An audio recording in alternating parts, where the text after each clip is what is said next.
I got back. Yeah. Hey guys. Here we are. Minister, can I ask about the FBI? Are they setting up a base in New Zealand now?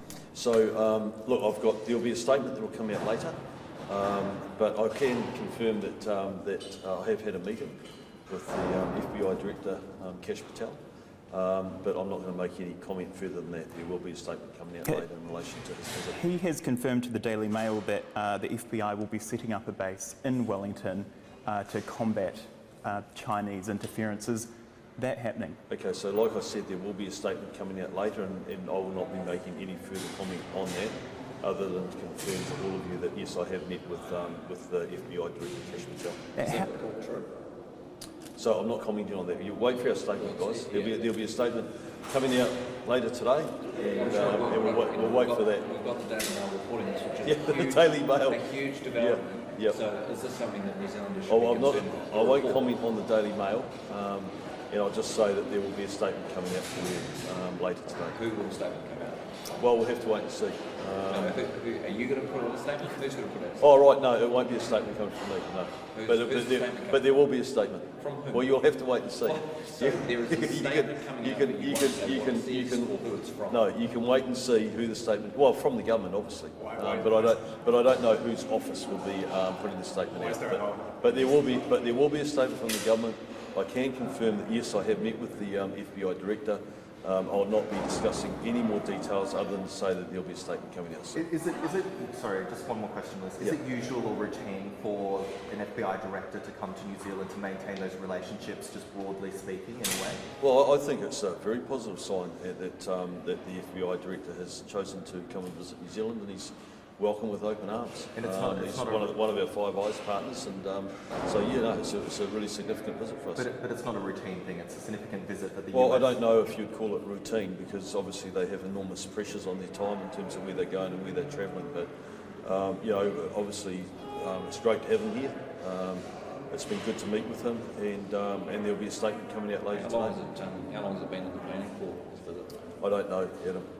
Did we invite him, or was this something you... Guys, I'm not. I know that. I thought we were going to be talking about emergency management. I know that you're curious and you want the information around the FBI Director's visit. I get that totally, but I can't say anything more. I won't say anything more until that statement comes out. Can you confirm that you'll at least front for media later today when that statement comes out, so we can ask you more questions in detail? Well, absolutely. Someone from government front. I don't know if it'll be me, because I'm going out to a recruit graduation today and got other things going on, but someone in front for me. Okay, good to establish. I'm happy to move topic. Minister, how do you defend people being sent emergency alerts at 2 a.m. in the morning and again at 6 a.m. this morning when there appears to be no great tsunami? Well, we don't have the luxury of playing Russian roulette with people's lives. Is that when we have a significant event and a massively significant event like the earthquake in Russia that had the compounded effect of tsunami warnings, dart buoys around the Pacific saying that we were having an event coming towards us, and actually all the evidence showed the expert group, scientists, that it was going to impact the entire country, is that we have a responsibility to alert them and give them that information. And I can tell you right now that if we hadn't done that, and there'd been half a dozen people swept off the beach this morning when they were walking their dogs at 6:30 and had been drowned, then I'd be standing here being asked why we didn't use our national alert system. In our farm in the All-Portuguese area, we wanted to with those rural townships that have been cut off because of flooding. Now, they're inland, but they think that it is related to the current tsunami warnings, but the floodings are coming down from the Mona, while the tides are rising around the coastal area around the Portuguese. Are they related in any way? Look, mass flooding it's a really good question. I have had no advice to say that they are related. I am aware of the flooding over in the Apoti in the Eastern Bay. I will get that information for you and from the experts to see whether or not it could be related. I mean, we know that the tsunami activity is going to have an impact on tides, on currents, which we've seen throughout the country. A really interesting figure around tsunami and tsunami activity is that they're very different to conventional waves in the sense that if someone gets caught in a tsunami wave, there's a 90% chance that they will die because it's a wave of energy. The height of the wave doesn't actually necessarily denote the power and the damage that they can do. And you speak of that alert in the middle of the morning, very early in the middle of the night. A lot of our whānau around the east coast area, around Tsunami Bay as an example, they were saying that that gave them enough time to get their koronata clear to higher ground. So regardless of what time it was, they were saying that they prepared them in the marae for anything that could have happened that might. Thank you. Well, thank you, Claudette, for that feedback, because you're highlighting exactly why the decisions were taken to send out notifications. We had the unusual situation where we had 12 hours in which to be able to notify the entire country and for people to be able to know what we're dealing with, what was coming, and base their decisions around that. And I think that you've just highlighted exactly why the notifications go out. And I'm sorry for the inconvenience if it's in the early hours of the morning. But you know what? When emergencies strike us, we don't get to choose the timing of that. I think one of the notifications thing is that I don't think anyone's arguing that you need to be prepared, but there were obviously glitches. Even in select committee this morning, there were several going off. Yes. Over Absolutely. hours. So what work are you doing to figure out? There's some gremlins in the system without a doubt, and because we haven't done one of these for a long time. So now it's good that we can go back with the telcos and make sure that we fix those. Is there any indication? Have you received any briefing? Have you received any briefing on anything that might have gone wrong at this point in time? It'd be interesting to know your latest briefing in terms of the wider tsunami impact to New Zealand. No, so we know that we're still seeing tsunami activity. That's still occurring. So the warning remains in place. What kind of activity are you doing? Well, still that's those coastal surges, changes in currents. People are still observing those changes around the country at the moment. There's been a high level of compliance in terms of the alert that's gone out. There's always some people that choose to ignore these, and that's not uncommon. I've been to 14 local states of emergency in the last 18 months, and it's frustrating when you deal with people that take no notice of the warning that's gone out there for their own safety, and then put first responders in harm's way because they need help, someone to go and rescue them. In terms of the alerts, yes, totally accept the fact that we've had late alerts, multiple alerts, some alerts that haven't come through. Apparently there's a whole lot of technical reasons for that. NEMA now is working with the telcos to make sure that we make that system even better. So yes, acknowledge that we need to improve the actual alerts. Minister, is there an element here where the emergency is not, an actual tsunami destroying the city, but it's at the threshold where you can send out an alert? It's kind of like a test run almost for the worst case scenario where you can, in a legitimate operating environment, send out these alerts and see how it plays out. Well, is there an element of that in the decision making? This definitely wasn't a test run. And there is a lot of thought that goes into and a lot of work that's done with experts, gathering as much information as we can, evaluating the risk to human life before these decisions are made. I guess with this one, where in some ways we had a bit of breathing space, is that we knew we had about 12 hours. Now I'm not saying that every minute doesn't count, it does, because if it was a serious tsunami and we had to evacuate the entire coastal seaboard, that 12 hours is not much time to do that. But the one thing that it has shown, Jack, is that we need to do, there's still gremlins sitting inside the system. We use it often for local states of emergency, but we haven't used it for a national notification for a long time. And so in some ways it's actually been good to do it, to see that we can now go back and make the improvements. Do you run the risk, though, of people maybe not taking this seriously because they've been getting these relatively often? I'm really glad that we're having this discussion in this country, because we are a country that gets hit with severe weather events. We are a country that has got major faults running through it. We're a country that may have to deal with tsunamis, earthquakes, and we have had to do that, and weather events. So there is no room for complacency in the way that we deal with those. Now, I don't have the luxury of complacency at all as Minister, neither does NEMA. And so all of the planning, all of the decision making, quite simply is around keeping people safe. Now, we can't control the way people view that or how they respond to that. The only thing that I would say is that the most effective way to have a response in our country is that it's in all of society. And that means everyone. everyone playing their part in that and making good decisions and making sure that, sorry for there's been a bit of disruption and, you know, although I got some positive feedback from parents saying that they got their kids out of bed at 6:30 this morning. So let's take a positive out of it. And I just want to say that I'm extremely proud of NEMA. Guys, I don't have the luxury of operating on a optimism bias. That is how people die. But do they need a new tool? You know, effectively, this is an alarm going out to people saying, get out of bed, actually go back to sleep. The best thing you can do is stay in bed, but we've just woken you up. Couldn't there have been a different method to communicate to that small group of houseboat owners and dog walkers that they shouldn't be on the beach? So what would you would be asking me if we have thousands of people, and I know in my own electorate, we have thousands of people that go to the beaches at about 6:30 in the morning to walk their dogs and enjoy nature, right? So if we had allowed those people to go down there and we'd had some people caught in a tidal surge related to that tsunami and they were drowned and we lost them, you'd be standing there now asking me why we did not use everything that we had to alert them. That's what you'd be doing. I'm saying, does NEMA need a method to communicate to people that doesn't wake up the entire country? Well, I mean, I'm sorry that we're having to wake up the entire country, and I'm sorry for the inconvenience of that. But if it means making sure that people are kept safe, and it means that we save lives, and we've seen time and time again in our country when these emergencies come through, and there's failures in the system, then we lose lives. And so I apologise that people have been woken up through the alert, but I make no apology for the fact that we're taking our responsibility seriously.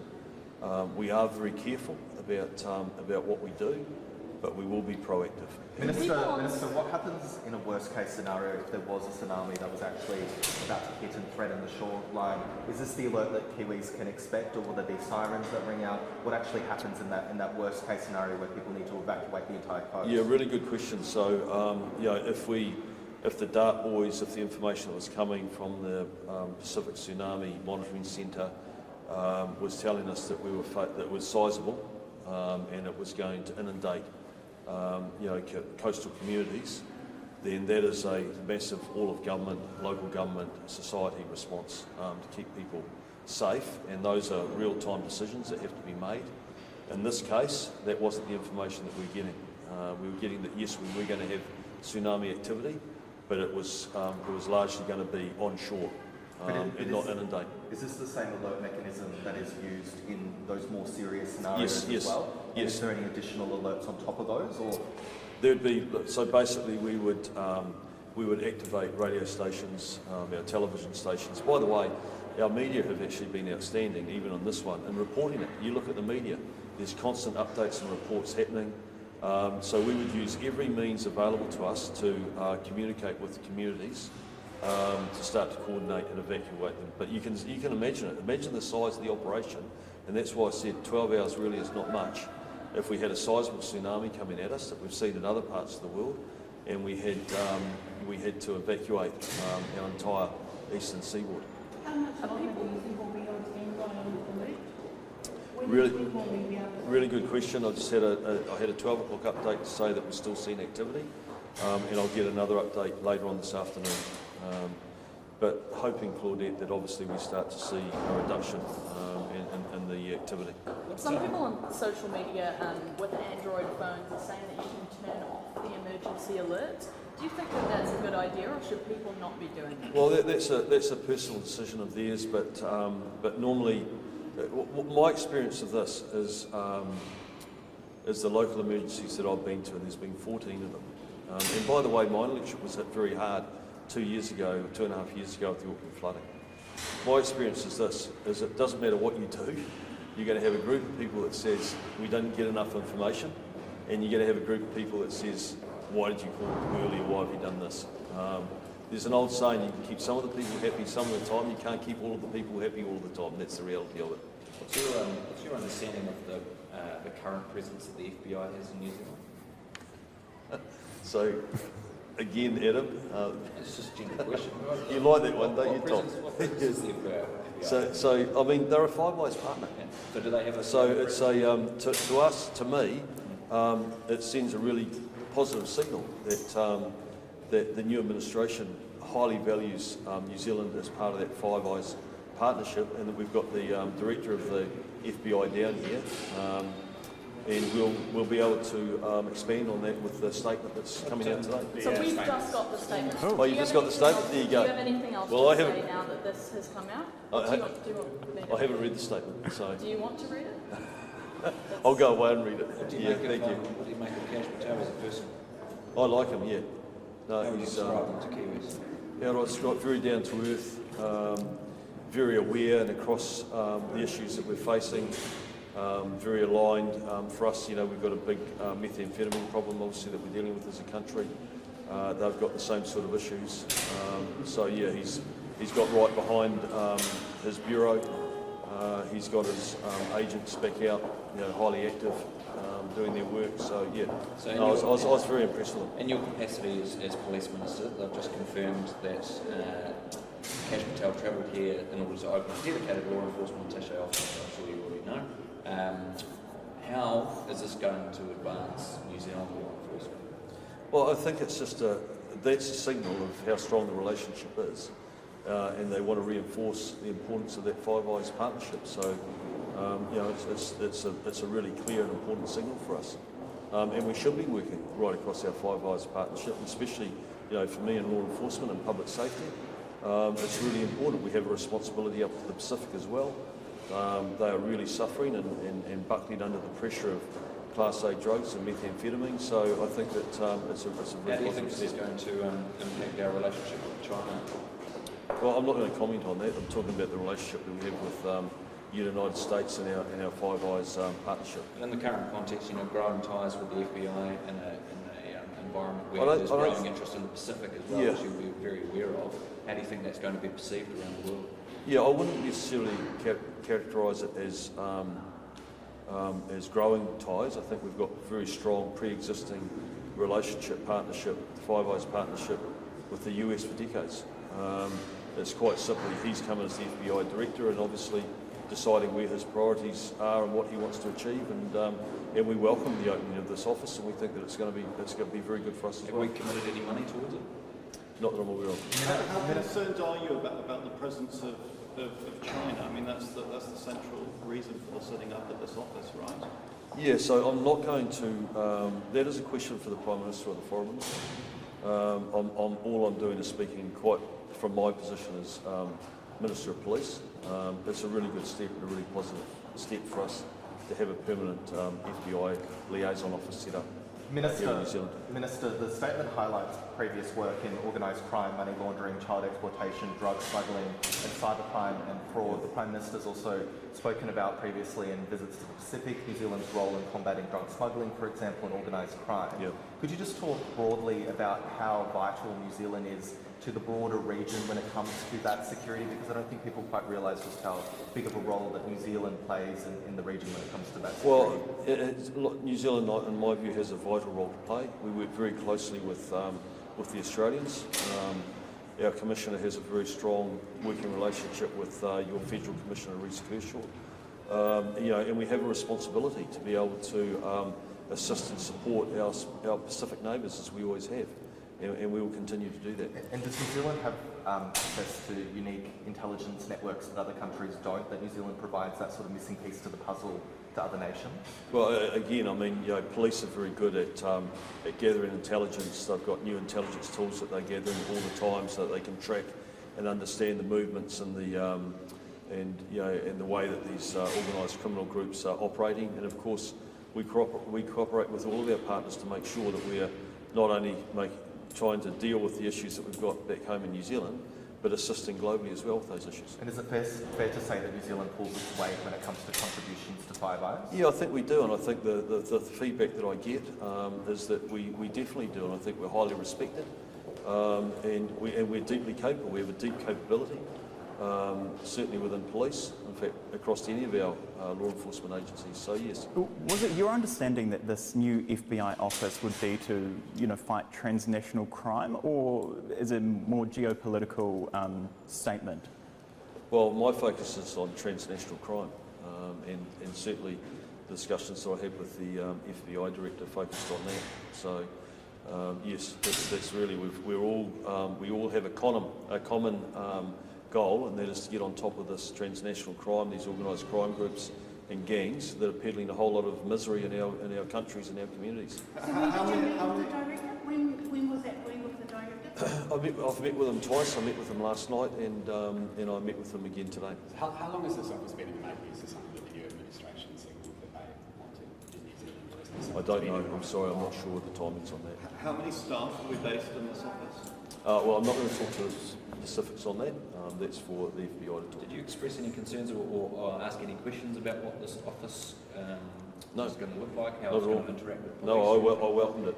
From a law enforcement perspective, it's very good. It's Will positive it for mean us. any more resources for New Zealand Police or any other opportunities that we wouldn't have? I don't know, not immediately for New Zealand Police, and in terms of resources and how the office will be run, that's a question for the Americans. Will we have any New Zealand presence inside that office, or will they be all at the That's very operational. So, but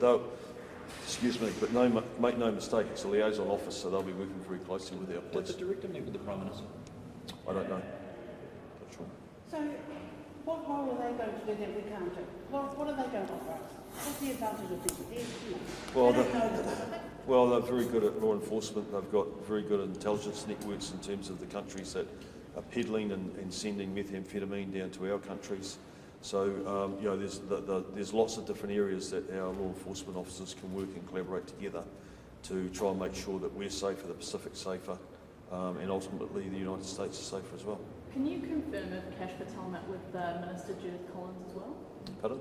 Can you confirm if Cash Patel met with Minister Judith Collins as well? Yes. Yeah, he's You met guys with them. have, Was that meeting together? Yes. Yep. So they were groups of ministers. Well, I'm not going to go into the makeup of the meetings, but I can confirm that. I can confirm that. I can confirm. Yourself, Minister Collins, Minister Peters, Police Commissioner, Director General of Spies. Yes. So were they separate meetings? Yes. Well, I had a joint meeting with the FBI Director and Minister Collins, and I had a meeting with the FBI Director on my own. How do you think Kiwis are going to feel about growing ties with the FBI establishing an office? Look, the Americans we've got a long, enduring relationship with them, and the Five Eyes partnership is really important. And we should be identifying and working together where we can make our country safer and better places, and that's what we're going to do. And this will make New Zealand safer? Well, from a law enforcement side of it, yes. So is New Zealand becoming more important? No, but I think that you've seen the latest wastewater testing with methamphetamine. You know, we've definitely, without a doubt, and have done for decades, a challenge with meth. So, yeah, that'll be a good thing. I've got to go, guys, because I've got to get to graduation, yeah.